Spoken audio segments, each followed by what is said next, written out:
भारत के उत्तर में एक नया श्रीलंका तैयार हो रहा है। आपके मन में जिज्ञासा होगी कि श्रीलंका तो भारत के दक्षिण में है, उत्तर में कहां से आया। बात कुछ ऐसी है कि नेपाल जिस राह पर चल रहा है वहां से उसकी नियति श्रीलंका जैसी ही होने वाली है। आज हम जानेंगे नेपाल के आर्थिक संकट की पूरी कहानी क्या है और क्या नेपाल दूसरा श्रीलंका बनने जा रहा है। Nepal economic crisis, Nepal economic crisis और नेपाल इकोनॉमिक क्राइसिस। दोस्तों, जहां भी देखो, जहां भी सुनो, पूरी दुनिया से एक ही आवाज़ आ रही है। हर न्यूज़ वेबसाइट इसी बात का दावा कर रही है कि नेपाल में इकोनॉमिक क्राइसिस होने वाला है या फिर नेपाल में इकोनॉमिक क्राइसिस हो चुका है, नेपाल में आर्थिक संकट आ चुका है। और लोगों का ऐसा दावा है, यूट्यूब चैनल का ऐसा दावा है कि नेपाल के हालात श्रीलंका जैसे हो गए हैं। और दोस्तों, अभी जो हमने एक वीडियो क्लिप देखी, ये है एक भारतीय यूट्यूब चैनल जिसका नाम है ललन टॉप। और इस ललन टॉप की ये न्यूज एंकर या फिर हम कहें ये मोहतरमा इस बात का दावा कर रही है कि भारत के उत्तर में एक और श्रीलंका तैयार हो रहा है। जी हाँ दोस्तों, आपने बिल्कुल सही सोचा, ये बात कर रही है नेपाल के बारे में। उनका ऐसा दावा है कि नेपाल में इकोनॉमिक क्राइसिस हो चुका है और नेपाल के हालात भी श्रीलंका जैसे हो चुके हैं। और दोस्तों, जहाँ एक तरफ नेपाल के कुछ बड़े लीडर्स, जिसमें हमने पहले भी बात की थी, नेपाल की शहरी विकास मंत्री रामकुमारी झाकरी, इसके अलावा नेपाल के जो वित्त मंत्री जनार्दन शर्मा ने इस सभी खबरों को पूरी तरह से खंडन कर दिया है। उन्होंने कहा है कि नेपाल के हालात बिल्कुल भी श्रीलंका जैसे नहीं है और ना ही हम नेपाल के हालात श्रीलंका जैसे होने देंगे। उन्होंने इस बात पर भी जोर दिया था कि नेपाल की इकोनॉमी किसी प्रकार के खतरे में नहीं है। और दोस्तों, इन सब के अलावा अगर हम बात करें तो दोस्तों, कुछ समय पहले ही वर्ल्ड बैंक यानी विश्व बैंक ने भी ये बात स्पष्ट की थी कि नेपाल की इकोनॉमी किसी प्रकार के कोई संकट में नहीं है। और जो लोग नेपाल की तुलना श्रीलंका से कर रहे हैं वो जानबूझकर नेपाल के हालात श्रीलंका जैसे करने चाहते हैं। यानी दोस्तों, मेरे कहने का मतलब ये है कि नेपाल के बड़े लीडर्स के अलावा वर्ल्ड बैंक ने भी ये मान लिया था कि नेपाल की इकोनॉमी पर, नेपाल की अर्थव्यवस्था पर कोई खतरा नहीं है। तो दोस्तों, एक बात बिल्कुल भी समझ में नहीं आ रही है कि पूरी दुनिया, पूरी न्यूज़ वेबसाइट और बड़े यूट्यूब चैनल इस बात का दावा क्यों कर रहे हैं कि नेपाल में आर्थिक संकट आने वाला है। क्या वो नेपाल से ज़्यादा जानते हैं? क्या नेपाल के वित्त मंत्री ने जो कहा था वो बिल्कुल गलत था? क्या नेपाल के बारे में वर्ल्ड बैंक ने जो आंकड़े दिखाए थे और वर्ल्ड बैंक ने ये स्पष्ट किया था कि नेपाल में कोई आर्थिक संकट नहीं आने वाला, क्या वो बिल्कुल गलत था? जी नहीं दोस्तों, ऐसा बिल्कुल भी नहीं है। ये लोग केवल कुछ एक व्यू पाने के लिए, कुछ एक पैसों के लिए ऐसी झूठी खबरें फैलाते हैं और लोगों को भ्रमित करने का काम करते हैं।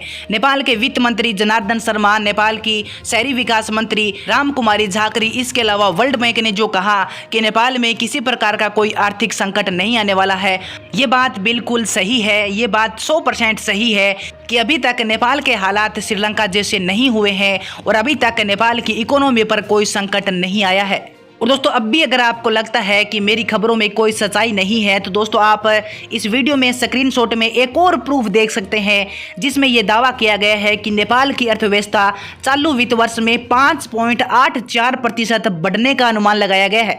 यानी दोस्तों, नेपाल की जो अर्थव्यवस्था है वो बढ़ने वाली है, न कि नेपाल की अर्थव्यवस्था घटने वाली है। जी हाँ दोस्तों, द काठमांडू पोस्ट की एक रिपोर्ट में बताया गया है कि हाल ही में केंद्रीय सांख्यिकी ब्यूरो यानी CBS ने गुरुवार को कुछ रिपोर्ट जारी की है और उसमें उन्होंने बताया कि चालू वित्त वर्ष में नेपाल की अर्थव्यवस्था 5.84% बढ़ने का अनुमान लगाया गया है। यानी दोस्तों, अगर नेपाल में इकोनॉमिक क्राइसिस होता, अगर नेपाल के हालात श्रीलंका जैसे होते तो नेपाल की इकोनॉमी बढ़ने का क्यों अनुमान लगाया जाता? फिर रिपोर्ट में कुछ अलग ही होता और उसमें बताया जाता कि नेपाल की अर्थव्यवस्था घटने वाली है। लेकिन दोस्तों, द काठमांडू पोस्ट की एक रिपोर्ट में केंद्रीय सांख्यिकी ब्यूरो ने यह अनुमान लगाया है कि नेपाल की अर्थव्यवस्था 5.84% बढ़ने वाली है। और दोस्तों, इससे पहले जो वर्ल्ड बैंक है, विश्व बैंक है, उन्होंने नेपाल की अर्थव्यवस्था 3.7% बढ़ने का अनुमान लगाया था। इसके अलावा एशियाई विकास बैंक यानी ADB ने अनुमान लगाया था कि नेपाल की अर्थव्यवस्था 3.9% बढ़ने वाली है।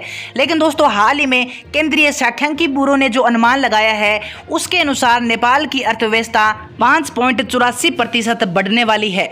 यानी दोस्तों, जो बड़े लीडर्स हैं, नेपाल के बड़े लीडर्स, इसके अलावा ADB यानी एशियाई विकास बैंक, इसके अलावा जो विश्व बैंक है, वो ये कह रहे हैं कि नेपाल की अर्थव्यवस्था अर्थव्यवस्था बढ़ने वाली है। और एक तरफ हमने देखा, एक वीडियो क्लिप में देखा कि भारत के कुछ न्यूज़ वेबसाइट और भारत के यूट्यूब चैनल इस बात का दावा कर रहे हैं कि नेपाल की अर्थव्यवस्था घटने वाली है, या फिर नेपाल के हालात श्रीलंका जैसे हो चुके हैं, या फिर नेपाल में इकोनॉमिक क्राइसिस आ चुका है।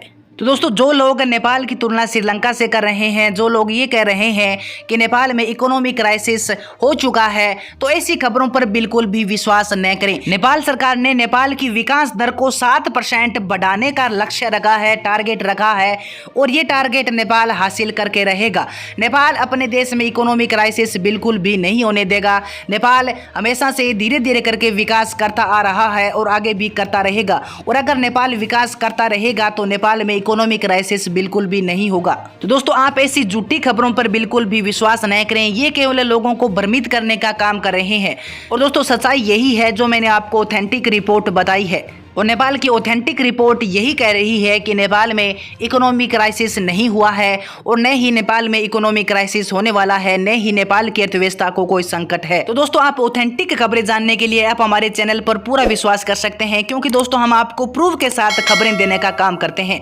तो दोस्तों, आज की वीडियो में इतना ही। अगर ये वीडियो आपको पसंद आए तो अपने दोस्तों के पास जरूर शेयर करें। चैनल पर नए हैं तो चैनल को भी जरूर सब्सक्राइब कर लें, ताकि इस प्रकार की प्रत्येक अपडेट आप तो पहुंच के सबसे पहले।